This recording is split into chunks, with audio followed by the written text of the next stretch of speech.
as a continent we have now defined ourselves.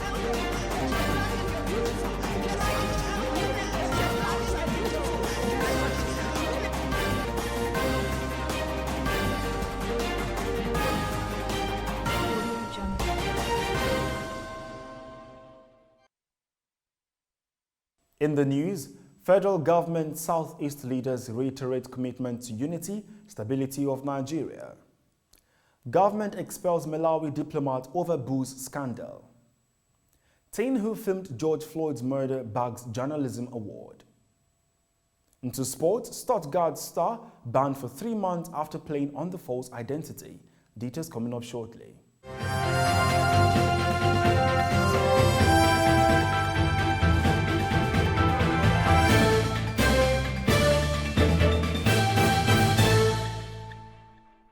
This is TOS Television, your digital-first Pan-African news network. I am Mesaful Ajinabo, and you're watching TOS News 360. Nigeria's President Muhammadu Buhari, in a live broadcast to mark the country's Democracy Day 2021, said the rationale behind making June 12th the country's Democracy Day is to honor the heroes that fought for the return to democracy and to demonstrate his commitment to creating an environment for democracy to thrive acceptably. To further emphasize his commitment, the president said he joined the army with a readiness to lay down his life for the country. In adhering to the fundamental objectives and directive principles of state policy, notably Section 14, subsection 2b, I shall do all within my power to ensure that the security and welfare of the people remain the primary purpose of government, he said. The Minister of Defense, Major General Bashir Magashi, who represented the federal government and governors of the 5 states of the Southeast and other leaders of political, religious and traditional institutions in a closed-door meeting on the security challenges bedeviling the region in particular and Nigeria in general, at the Government House Enugu, reiterated their commitment to promote peace, unity and stability of the country. Addressing newsmen after the meeting, the Defense Minister Magashi disclosed that the delegation will relay the commitment reached at the Pali and other outcomes of the consultation to President Muhammadu Buhari. The Defense Minister, who was accompanied by his Interior Ministry counterpart and the service chiefs, explained that they were in Enugu for a consultative meeting with leaders of the Southeast Zone on the issues of instability and criminality at the instance of President Buhari. Some protesters in the nation's capital city, Abuja, on Democracy Day stormed major roads in the federal capital metropolis to kick against what they described as bad governance under the current President Muhammadu Buhari's administration. Some of them held placards with inscriptions such as, "Buhari must go, police brutality has not stopped, digital right is a human right."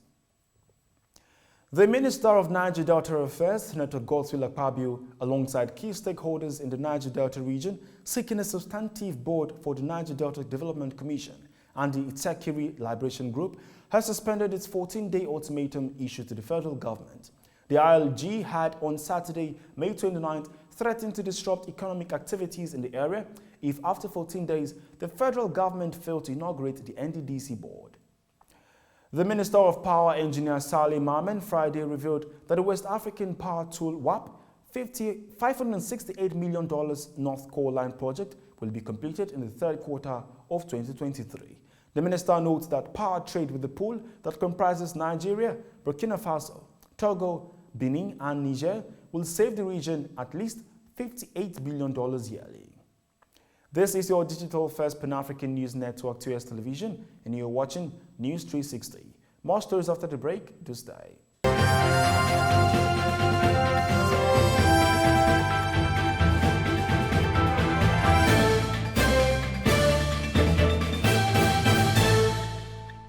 Many thanks for staying. South African country Friday revealed that Malawian diplomats were ordered to leave the country after they were reportedly found guilty of engaging in illicit trade in duty-free alcohol. Confirming the expulsion of the diplomats by the South African government, Malawi said several of its diplomats had been expelled from South Africa after they were found guilty of peddling duty-free alcohol. The diplomats and their families were given 72 hours to leave the country. About 54 undocumented migrants of different African nationalities aged between 15 and 40 years old who were rescued Friday while attempting to cross into Europe from Libya on Thursday night from a sinking boat off the coast of the town near Tunisian waters by the country's navy are currently waiting at Tunisia's port of El Kitef in Ben Guaden to be transferred to a detention center. Migrants from neighboring Libya who have been shipwrecked in the central Mediterranean Sea, which is one of the most precarious migration routes, are regularly rescued by a Tunisian agent. According to a report by the United Nations, at least 1,400 deaths were recorded in the Mediterranean last year and over 700 between January 1st and May 21st so far this year. After serving nearly 7 months of her 10-month term, Hong Kong's prominent pro-democracy activist Agnes Chow gained freedom from prison, reuniting with her family. The activist was greeted by supporters and media but didn't make any comments after her release. The authorities did not say why she had been freed early. Chow and fellow activists Joshua Wong and Ivan Lam were jailed last year for their role in protest in 2019.